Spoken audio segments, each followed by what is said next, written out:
Hi everyone, welcome to the Beverage Review. I'm your host Michael Lamb, Michael Y.B. Lamb.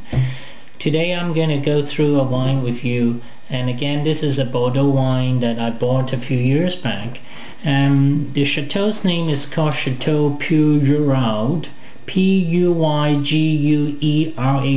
and this is the 1998 vintage.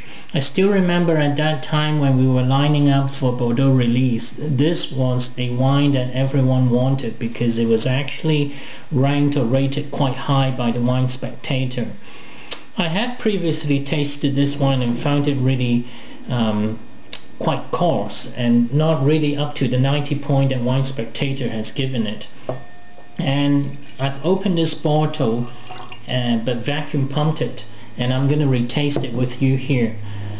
The color is actually going a little bit bricky red, but it's not like a very old wine. It's between a bright garnet and a bricky, so it's kind of in between. And it seems to me that the wine is not very clear either.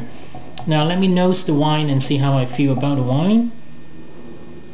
On the nose, it has the typical black fruit and red fruit kind of nose. It's got currant, it's got it's almost a little pruny, maybe because the opening was a while back, and it's got some red fruit as well. Now I'm going to taste it now.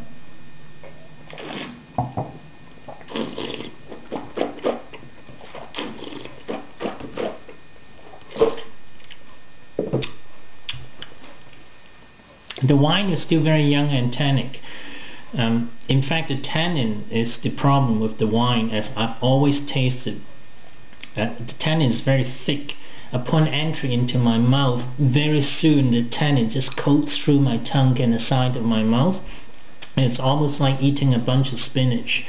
And the wine itself is not overly fruity to start with, and coupling with the tannin, I think it's really a bit of a killer wine. If you don't mind a low fruit Bordeaux with high tannin, then this could be a wine for you. But for me, I find it a little bit coarse, and it doesn't worth the scrambling of getting it a few years back.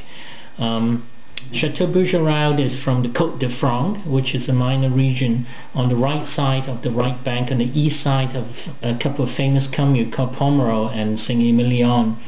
I think there are, futures for this kind of winery, but for this particular vintage, for this particular wine, I would not